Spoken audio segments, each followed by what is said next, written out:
Come and get started on a new mission, a new direction, a new intention. Welcome to 5.8G Alive at Connections 50 Plus. I am Terry-Ann Joseph Brathwaite. And I am Jennifer Gibbons Joseph, catering to all your prospects in the third act of life. Economic well-being, social gratification, personal fulfillment. Join us on Wednesday at 6 p.m. on Connections 50 Plus Facebook page, YouTube channel, and on Gael the Caribbean.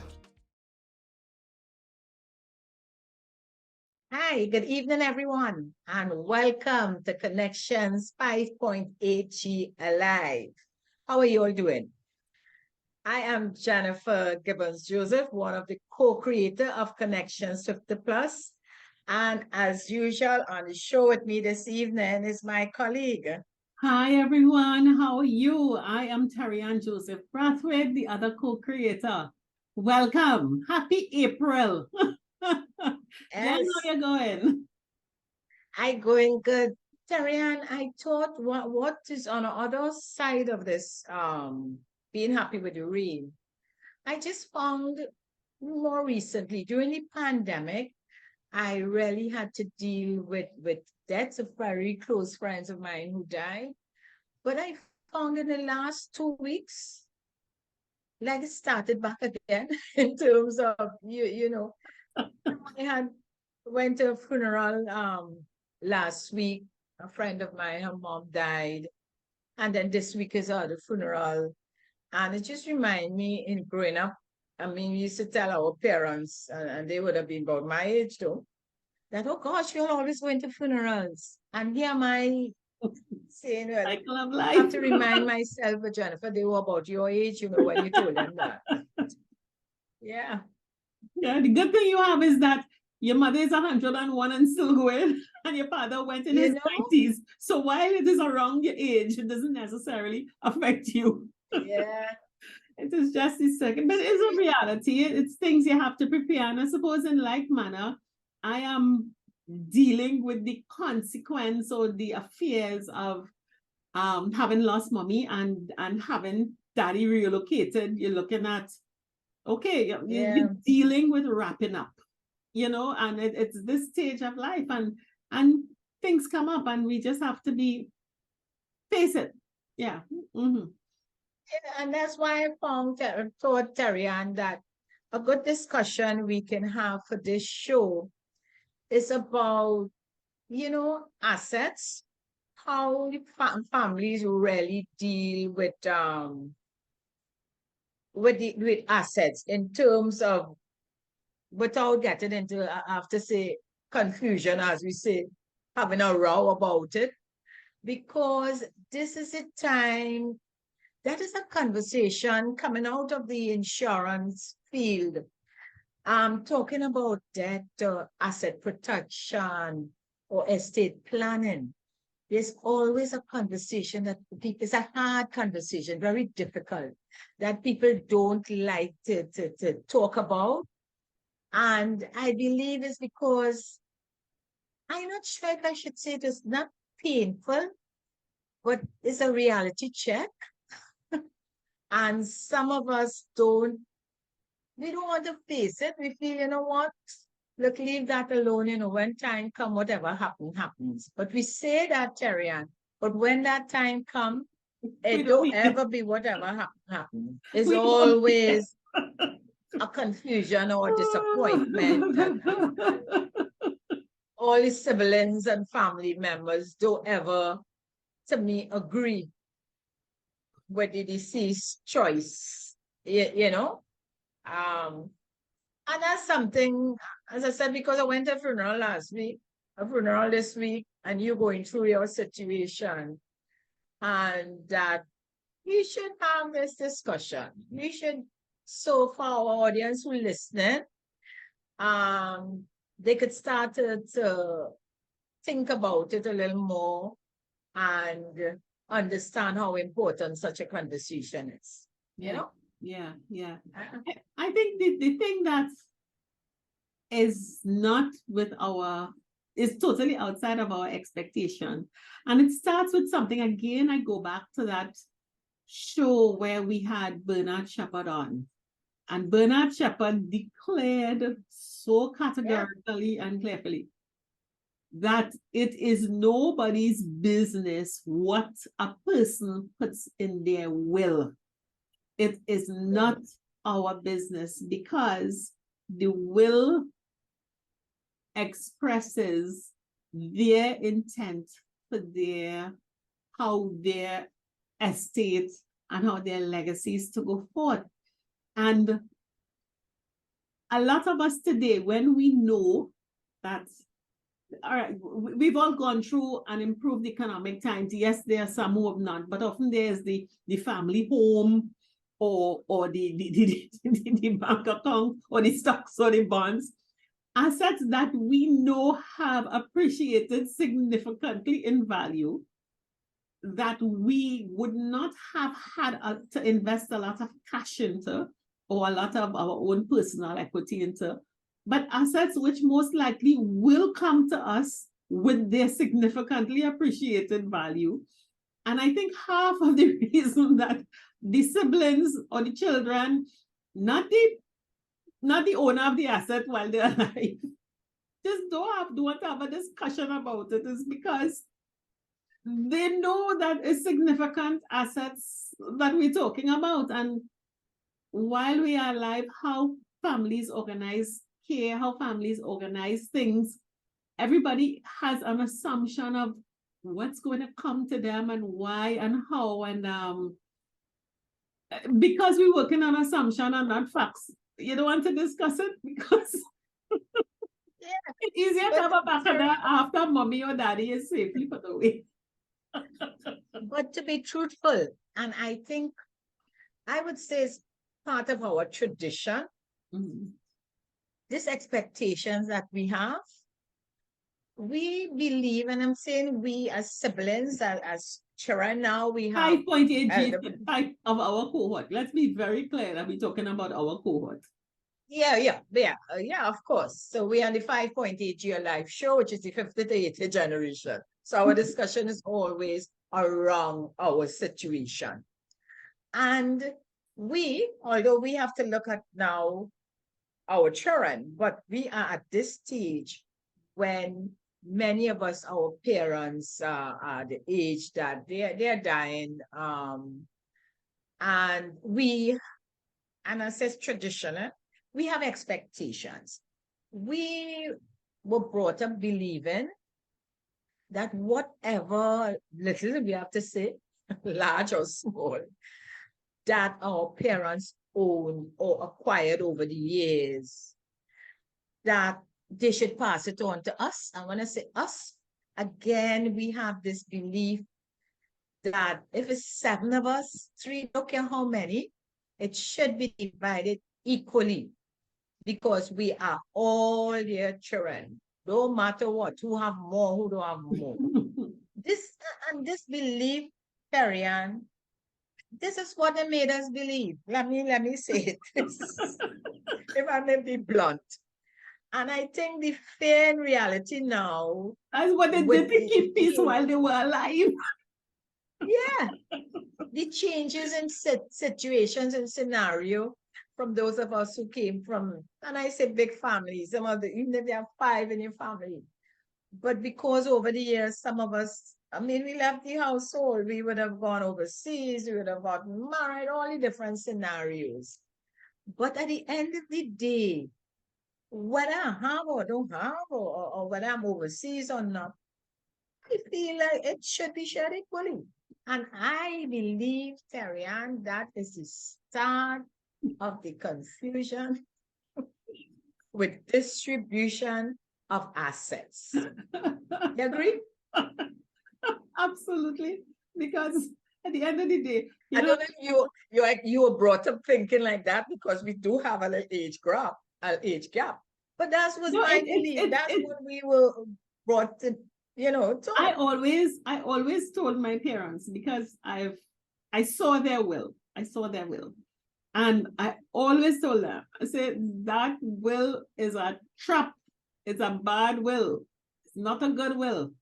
You all need to change that will, because the will allowed for them to live in harmony with everyone expecting something that was not clearly defined. And then after they passed, it left the bacchanal of sorting it out to one person.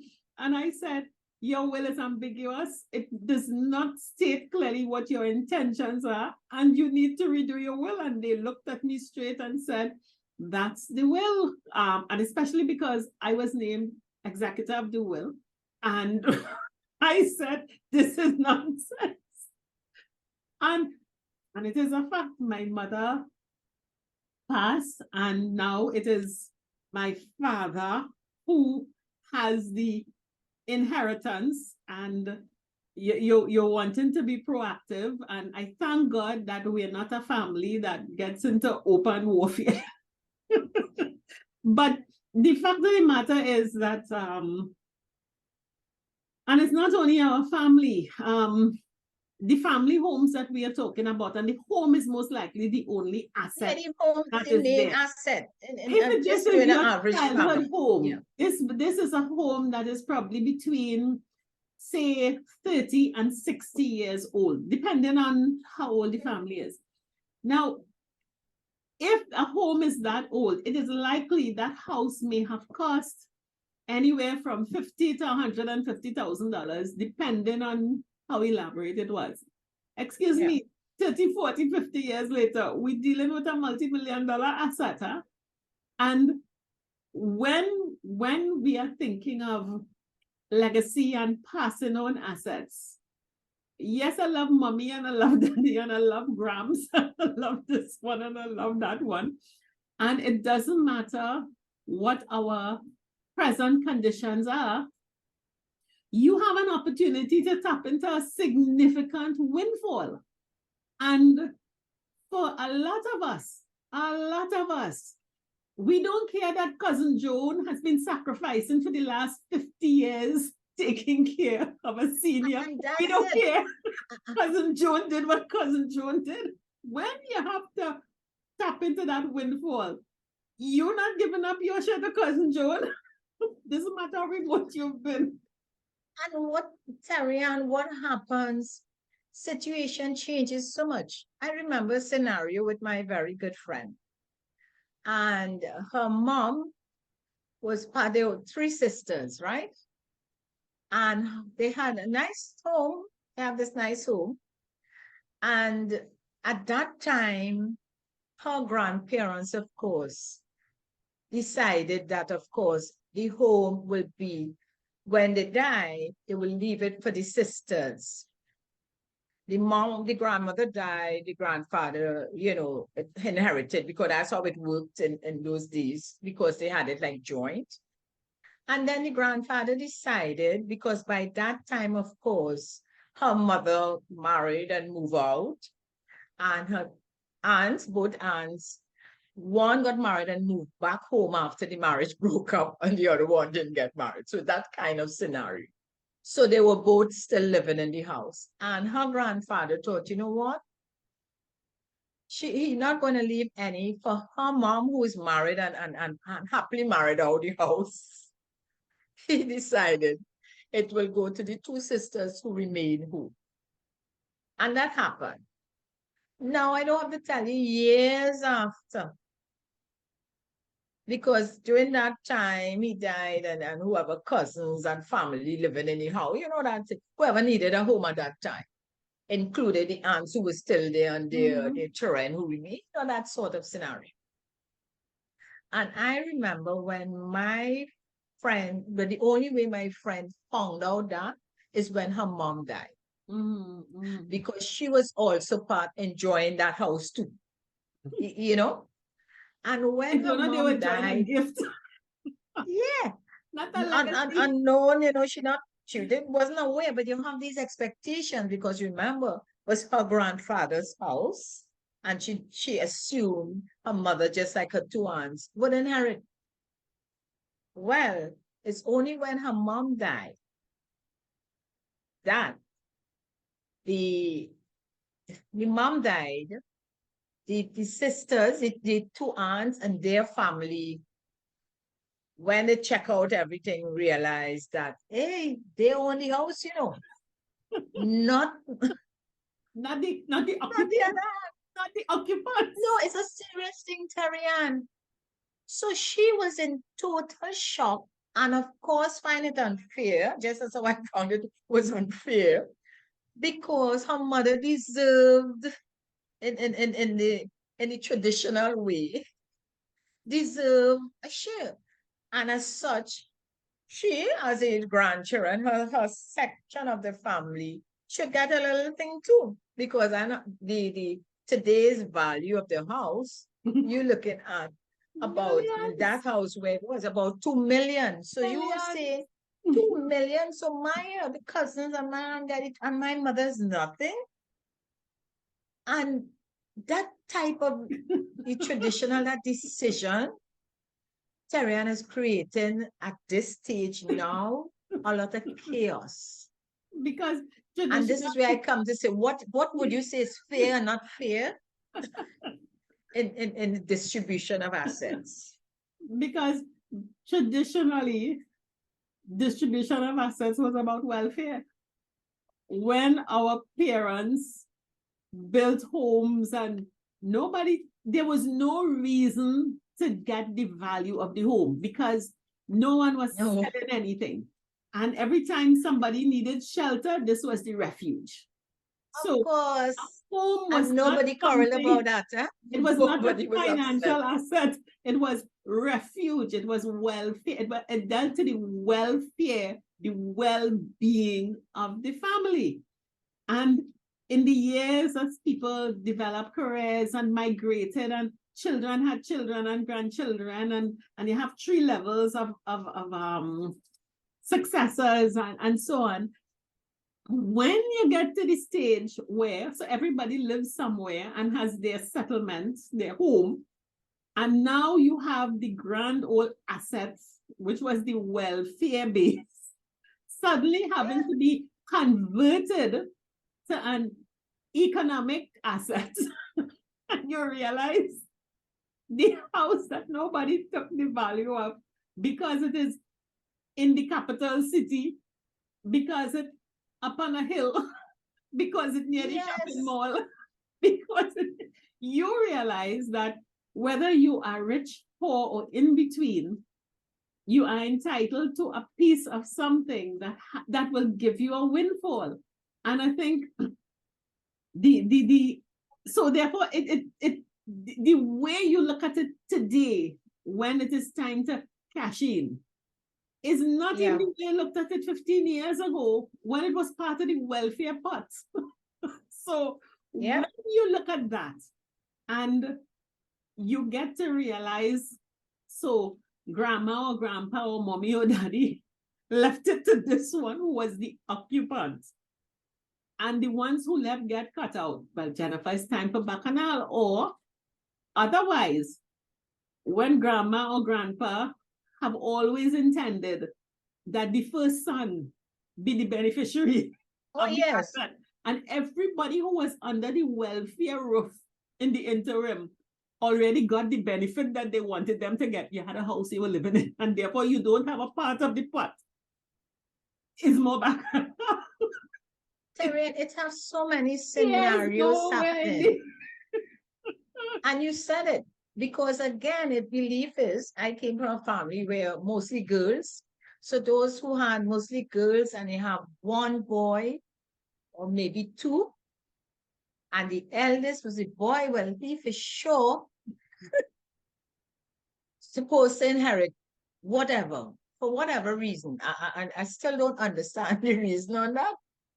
But Jennifer, just to tell you, the reason is biblical. Eh? The reason is biblical because all of your, why does a daughter get dowry? She gets money, she gets goods, she gets traded because land or hard assets, real assets have to stay with the male line. That goes way, way back. So because a daughter goes into another family, but a son stays in the family. So if you give the daughter the real assets, but now, the family assets. even even in my parents' days, and as I said, my mom's still alive, that just should have changed, in your opinion. But apparently, it hasn't.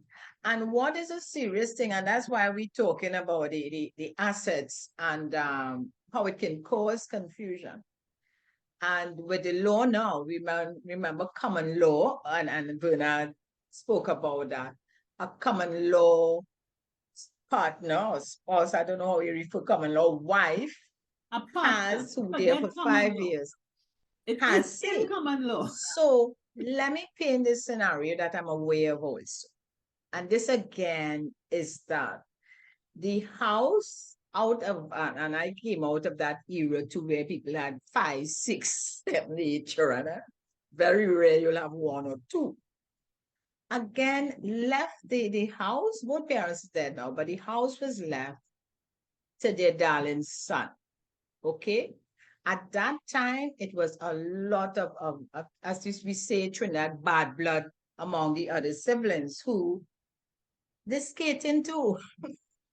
And the value of the property, as I say, remember, we value the property today's value.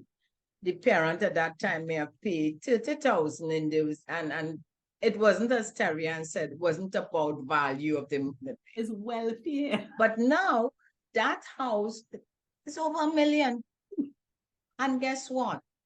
And this is real, huh? This is an actual story. This is not something I'm making up. So, of course, the son got married, had his family going nicely, and he died. He got into an accident, and that was it. Not something expected, because, of course, you expect under normal circumstances, he may live until whatever. So guess what? Of course, his wife inherited his family home, what the other siblings thought was their home. Terry-Ann, it was, well, I can't even say it. It can't be bacchanal because they have no say. This is legal. This is legal. And it's nothing the wife did wrong, you know? But these are scenarios you wonder if it can be avoided, and or if we, as the siblings, and I have to say on the outside, the siblings who may not have been left in the will because of the tradition, shouldn't we just move on and say that is how it is? And don't get upset that we didn't share in our parents. Let's I have make to this say wealth, scenario. the little wealth they have. Let's make this scenario a little better. Don't use the word wife now. Wife, for many of our cohorts, implies that a wedding happened one day. Someday in the past, a wedding happened and a license was signed, and therefore wife begets grandchildren and things that could kind of temper, it could temper the bruise. Use the word spouse or partner, which in and this is partner. That is anybody who has cohabited, and cohabiting does not mean continuously living. Anybody who could show that you were, for all intents and purposes, the partner of this person for 5 years, and if you had your own home and you were still partner, you obtain all the benefits of legal wife. So imagine that that son's partner lives somewhere else and visited regularly for 5 years. They had children. They didn't have children. They were the partner. When that man dies, that partner could trip away from their home, sit in the family home and say, as the wife, this is now legally mine. And that's Terry-Ann, I wonder now, and as I said, it's a reality, and it's painful for those who, may have helped the parents in terms of, because as you say, these houses are older, Terry-Ann. So when your parents needed it fixed, everybody might have put up the little money, or one particular person might say, you know what, I could afford to help them fix it and all that. And you spend your money. expecting hopefully that at the end of the day, get a little share of the assets. Not that you're wishing the person dead, but it is we're just chatting about it.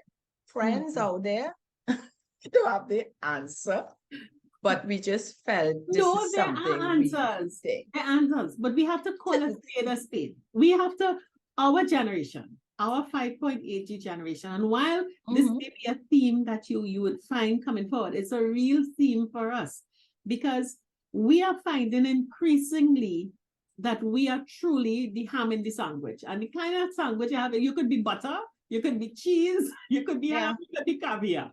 It doesn't matter. You're in the middle of the sandwich between parents and children. And I think we were talking about fairness.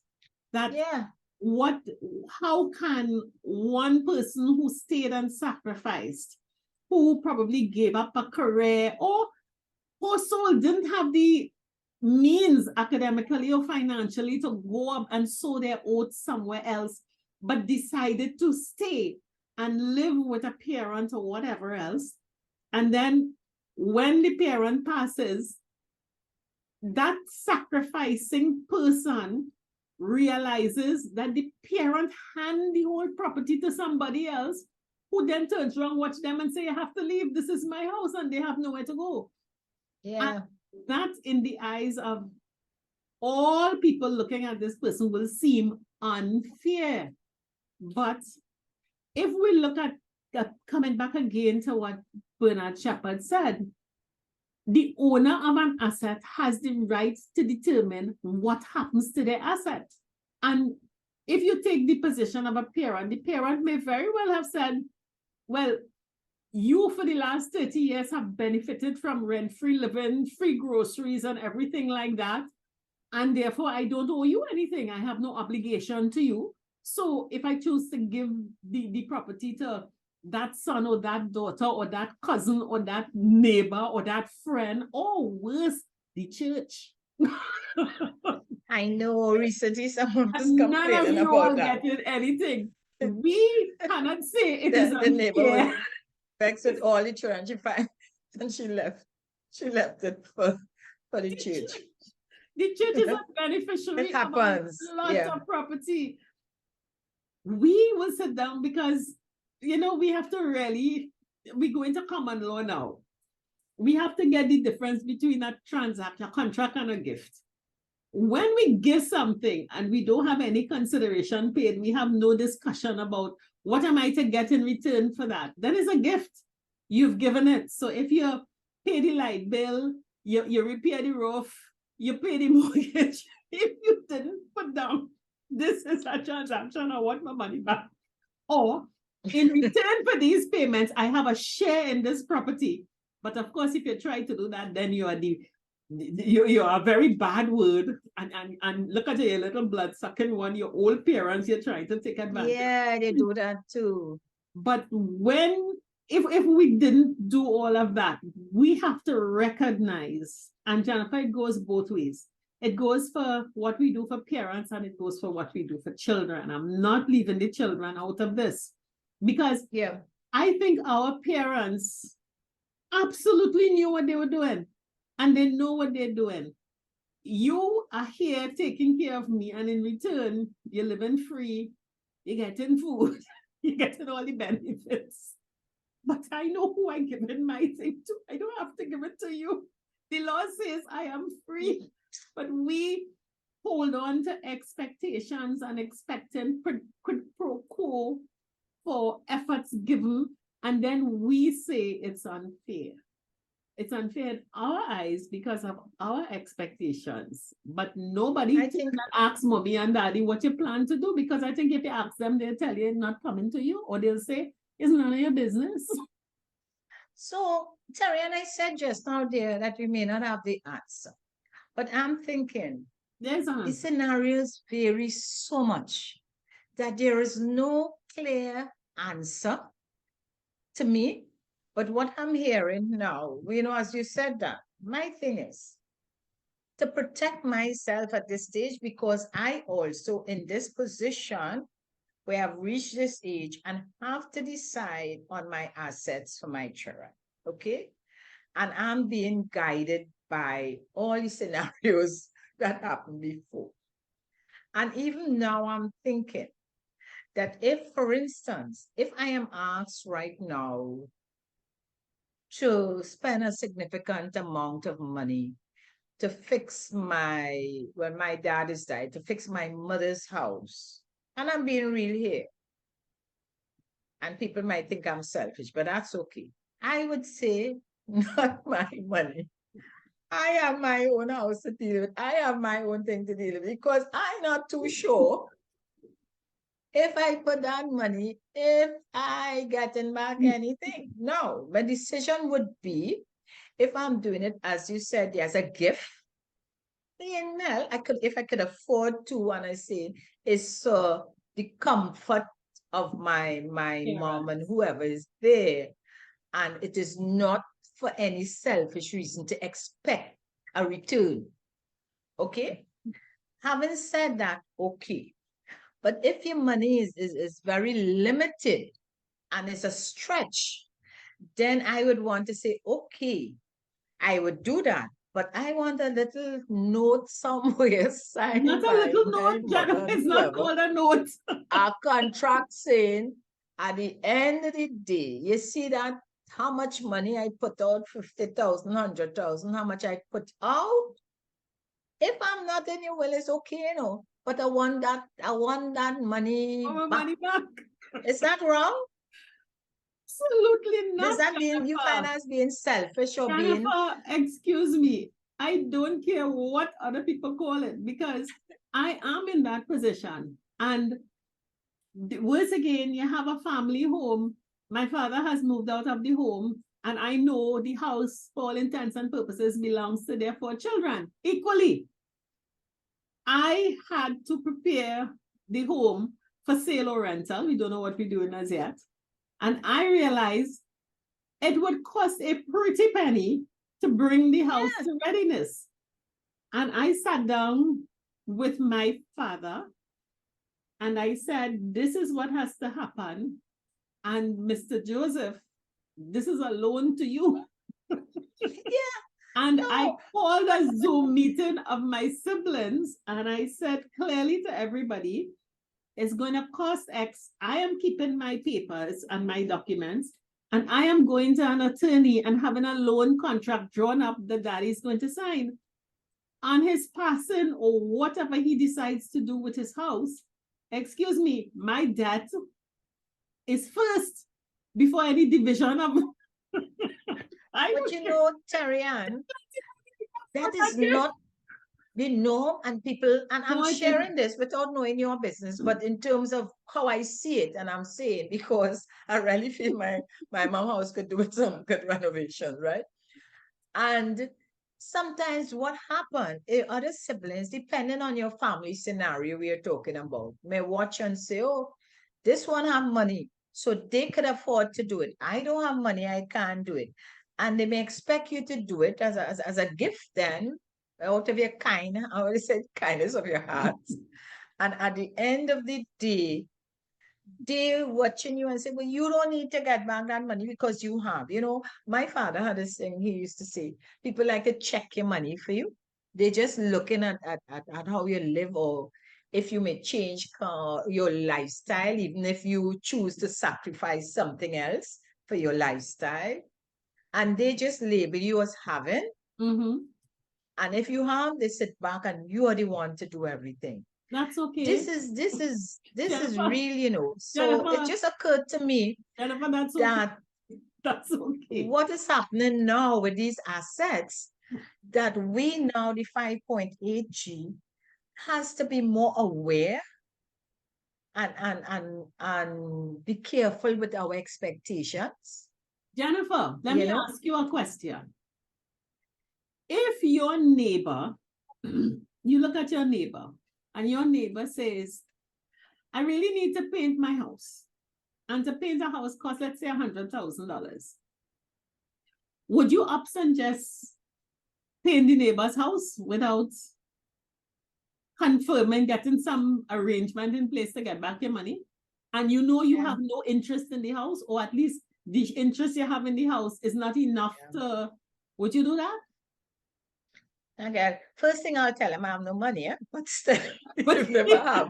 But I agree with even you. if you I have do money, if I do decide to lend, it is a loan. And as I said, I lend. It's not give. no, It's I I am mean, good. Change the situation. it's You a are straight loan with an arrangement to pay back at a certain time. exactly. And even if you are gazillionaire, if you are a gazillionaire, It's still a loan, huh? exactly. So So it's still a loan. do it in you see, 20 years ago, 30 years ago, I think that thinking when it was for the welfare of everyone, when you know your Yeah. parents still had a good 10 or 15 years to live in the house. If you knew the aunt or the niece or the sister or the brother who stayed there, it was your contribution to their comfort.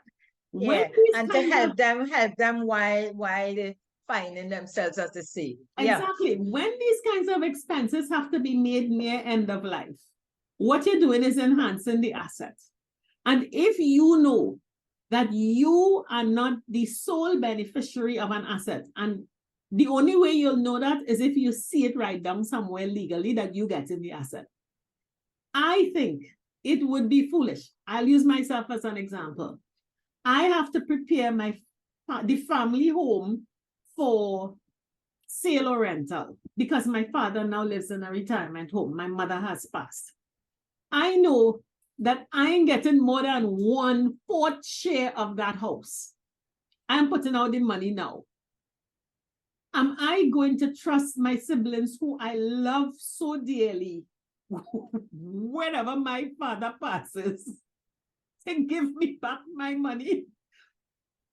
It has to be a transaction.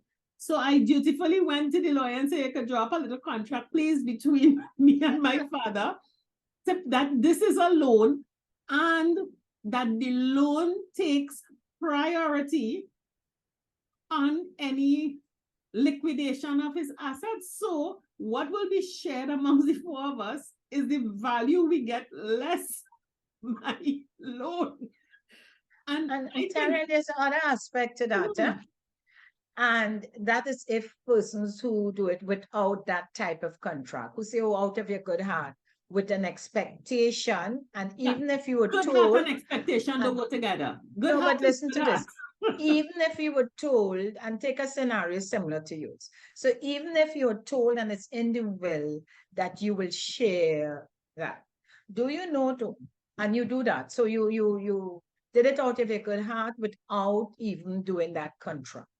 Do you know if that will has been done in a way that is just equally? If you happen to die prior to the surviving parent or the owner of the asset who said, "Okay, it could get you," do you know that's the end of it for you and your family? Only Because unless that is stated clearly that if Terry-Ann passes before me, then her shares go on to the grants. no, forget the share part of it. This is how it is working out. It doesn't become equity. It is a charge on the estate on Mr. Joseph. It is a debt that he has to me. So in you're protecting also your estate then. You're protecting those and who my have to inherit. estate has to be reimbursed for that. So even if I pass away, my creditors must pay my estate. So even if I pass away, that debt that Mr. Joseph owes So that is what me I'm saying. has to be Because paid. if you don't have that in place, that's it. And that money is really a gift. Jennifer, I think the problem for us as 5.8G is that we feel badly. We think that if we make decisions like that to protect our interests, we feel we come over as being self-centered, selfish, greedy, money hungry, money seeking. And we feel that's what happens, Terry-Ann, because it's what we know. Yeah, but we need to change our knowledge because that knowledge belongs to the 19th century. for the 20th century. Sorry, it is not 21st century, and it is knowledge of when we were growing up and struggling and working. It is not knowledge of today when things are different, and we have to recognize that and realize that we are hurting ourselves, because I know I cannot afford to make an investment in a house that is shared by myself and 3 siblings without their contributions.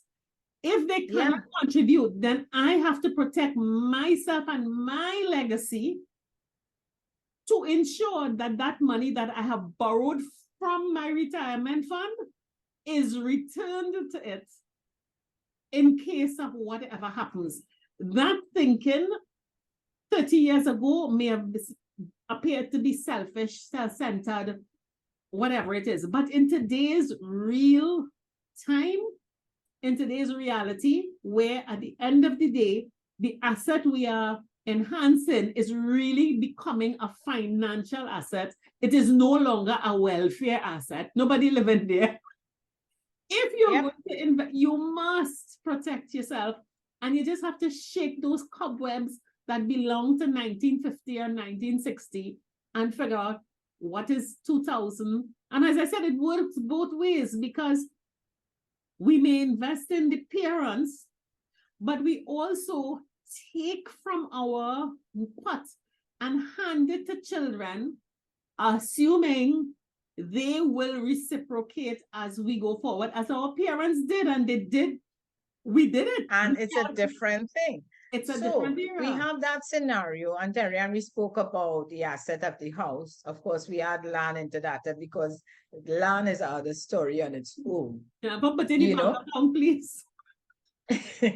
So these are scenarios, and the reality for us at this stage, the 5.8G cohort, is that if we're not aware, we don't face these situations, then we will repeat a lot of the mistakes. And as you rightly said, our trend is a different stage you're growing up at, Yeah. You understand? Their expectations, if they have any at all in terms of our assets, are different. As far as they're concerned, these are things you could liquidate things now. They don't have to hold on to things. They're about cash, and they will decide the type of property they want to invest in, if property at all. I had this discussion with the younger one. I say younger ones, I'm talking about early 40s, so it's not that young, about acquiring a home or not acquiring a home. And I was told that the way situations going now, and they see the stretch for them to purchase a home, they are thinking that no, they're going to use their money differently. They're either going to rent or with the bank by the same parents. And if the parents don't leave the house for them, they will survive somehow. You understand? So the thinking is completely different as how they view certain assets. You know, where they're going to put their money and how they see, I mean, our decision making is completely different. Well, our millennials told us. Our millennials told us straight. Yeah, and at the last 2 interviews we had, we recognized that. So whereas our parents saw, they worked very hard and sacrificed to acquire that land or that house and have their little money in the bank, so it could be distributed among siblings. It's no longer like that. And then what happens with the change in how the society has changed, expectations, it is really a different thing now. They recognize that those who are still alive will recognize that, you see that house I want to leave for everybody, and you don't want it sold because you want it to be held as a family house. Terry, and who is upkeeping that house? Because it is you may leave it for someone, and that one sibling that child who stayed to help them out while whatever, can't afford. The reason the house was upkeeping is either the other siblings helping or the pension money helping. And that is what is happening. And nobody coming to help, because if the house not in my name, what am I putting money into that for? So there are so many different scenarios that could create chaos. I think, Jennifer, if there is a will and parents has made a decision that and we're talking about houses, whatever the financial asset is going to the that different child, assets. Yes. it is going to, however they chose to, once they've made the will when they were of sound mind, we have no business in even having an opinion about if it's fair, if it's right. It is their decision to make. And that, Terry-Ann, is the answer. We have to no, but there's another and scenario. change our expectations. No, there's another scenario. If they made a decision by will and they die and you realize, notwithstanding all that you do for Ma or for Pa or for whoever it is, they didn't take you on, they give it to somebody else, just swallow hard, drink your water and go your way. Hope that you have done what you needed to do. However, if, as many people do, assets are left to be shared equally amongst people who have different circumstances. In my family, we live in 4 different countries, okay? You may have people with medical challenges. You may have people with different financial means. If you know that an asset is coming to you, that you have to somehow find a way to sort it out. It is really critical that we 5.8G people call a meeting of your siblings. There are no family meeting, mommy and daddy or nothing, you know. You call a meeting of your siblings. You say, listen, this is the value of this thing. And you all have to come to a decision as to what is done with the value that will come from the asset, because most likely it's got to be sold. And I think if you're really not bad mind and wicked, you will share your thoughts with the parent or whoever the owner is, even if they don't have full consciousness or whatever it is. Because the scenario where a will is made, you fasten out a place to be vexed with the decision, because it's the will, it was made with their full consciousness. It is when things are being left and you know you have no choice but to liquidate, the siblings need to come together and say, look, how are we going to handle this? What is going to be done? Because if, as we live in today's world, people live in different countries. I know of one family where a house was left for everyone. Everybody were well-to-do living abroad. And the brother who stayed in Trinidad taking care of a mother and a disabled sister, because of this was a house in a very, very, very good neighborhood. The appreciation in value was significant. And those richer brothers and sisters watched that poor struggling one in Trinidad and said, you had to sell the house at market value and give us our share. And do you know that house lay abandoned, grass grown it, vagrant live in the house. And that brother and his wife and I think 3 children had to go and rent somewhere that they couldn't afford, because the sisters and brothers refused to, even if they say sell the house and use part to help him out, no, he had to buy them out and he couldn't afford to. So he had to leave the house. The siblings have to get together and be civilized. So, Terry-Ann, in that scenario, people watching on will find the siblings wicked. They're wicked because they're not did wicked. But listen to me. If you put that figures to that, let's say the house is 2 million, might be more, but let's say it was $2 a $4 million house. 4 million. So let's say it's 4 million. And people on the outside not understanding certain things. And they say, oh, they're wicked, they're going to give him the house to sell. It is like if I am handing you. I can hand you $1 million. Because your situation is for whatever reason, you didn't you then elevate yourself in You didn't do financially as and well as me. otherwise. You didn't do as well as me. Mhm. Yeah, but sometimes it didn't do well because it was easier That's to just sit opinion. down and That's do nothing. But opinion. That's whatever the reason opinion. was, whatever the reason was, it is now when you look at the other side, is it fair for the others to say, take a million, I will give you, and you could stay in the house? No. No, if you do that, he at least inherited enough to give him a start, to help him out. And he has to learn the responsibility. You can't depend on your siblings to take care of you. You should not. You have a wife and you Actually, have a family. And that's what you just painted that picture, Terrian, is that has been happening in the era before us. yeah, That I think exact thing. And a lot of siblings sometimes, because of the pressure and people thinking the selfish thing, just sit back and say, you know what? Just leave him in the house. And one day something happens. When you do that, let me grass tell will you, grow in the house. because he can't afford to keep it. The real best thing to do is sell it and he got a share. But it's easy for him to remain in the house and have them support him. Why? Not And because your mother did it, we have to do it. no. No, no, And no, the it don't thing work about so. it, I think for us, we need to stop looking at it as familial nonsense. It is not about the brother and the sister and the sibling and the what. Once the owners go and it is clear that something needs to be liquidated, we are talking about real assets being converted to financial assets. And I don't care if I'm a millionaire and you're a pauper, you cannot deny me my share of it.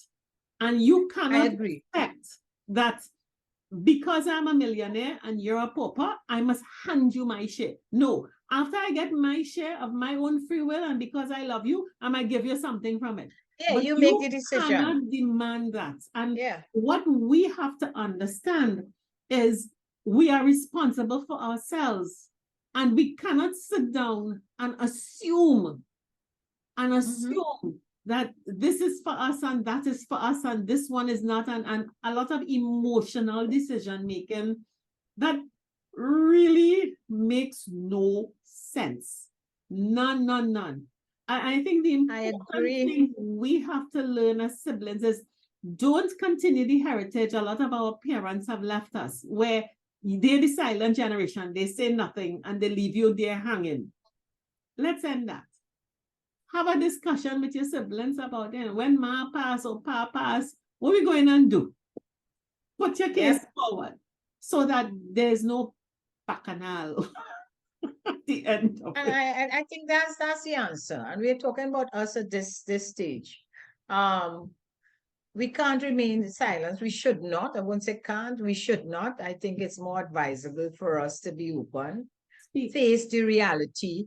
I'm not saying divide anything equally or not equally, but understanding the scenario, understanding the present where we are now, understanding where our children head is Because in Jennifer, terms of we're looking at our assets.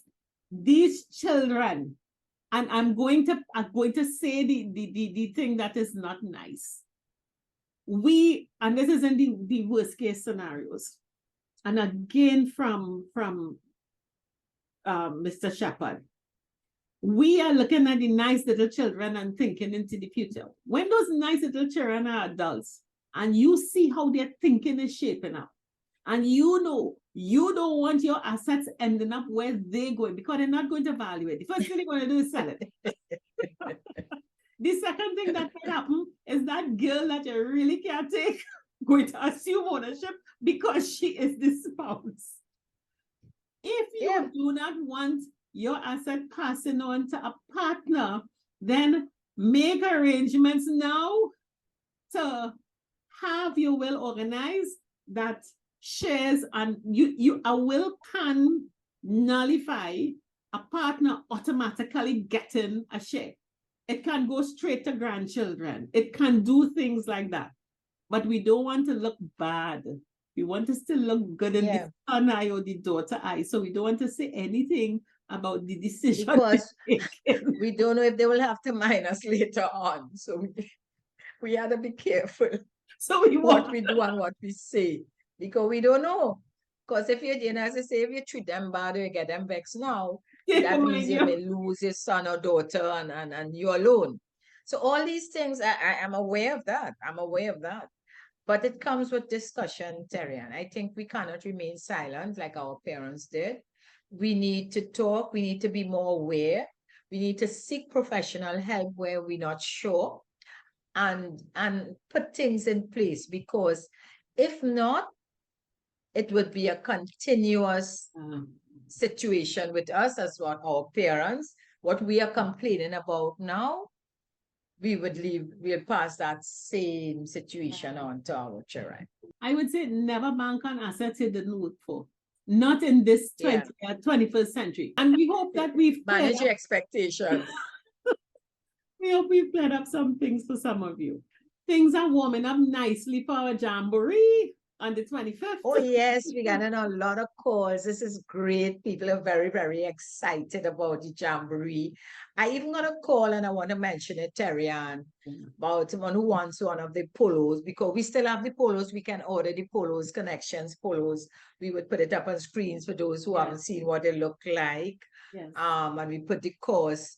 So please, if you want to place the orders for the polos that you plan to wear for the jamboree, that's fine. Just give us a call, let us know the size and everything, WhatsApp us, and we'll send you relevant information for you. So, but yes, Terry Ann, all excitement, a lot of excitement about this jamboree, and quite rightly so, because it will be great. And we have confirmation, Jennifer. Uncle Errol is going to be there with us all Wow, day. yes, For most of yes, the and then we day. have a special guest. And he is bringing along some special guests. So this time, we're going to have entertainment, and our karaoke will have proper judges. So we are going to have fun. We're going to have prizes for different things, and it is going to be fun. And of course, Norma's scrumptious menu and all that kind of thing. So, so definitely make your arrangements and get down to San Fernando Hill on the 25th of May. So, Jennifer, I suppose in the last few minutes we have, check out the ad and sign up for Jamboree. Okay? And we'll see you next week. Okay, Bye. This year we decided to have a jamboree. You know what's a jamboree? Just think about it. A lot of jamming. And usually outdoors. Usually outdoors. A lot of jamming outdoors. It's a lot of fun. It's getting together to have a lot of fun. It's really a celebration. And guess what? We decided if we're having this celebration, we love outdoors. We love a nice outdoor, nice views, scenery, ambience.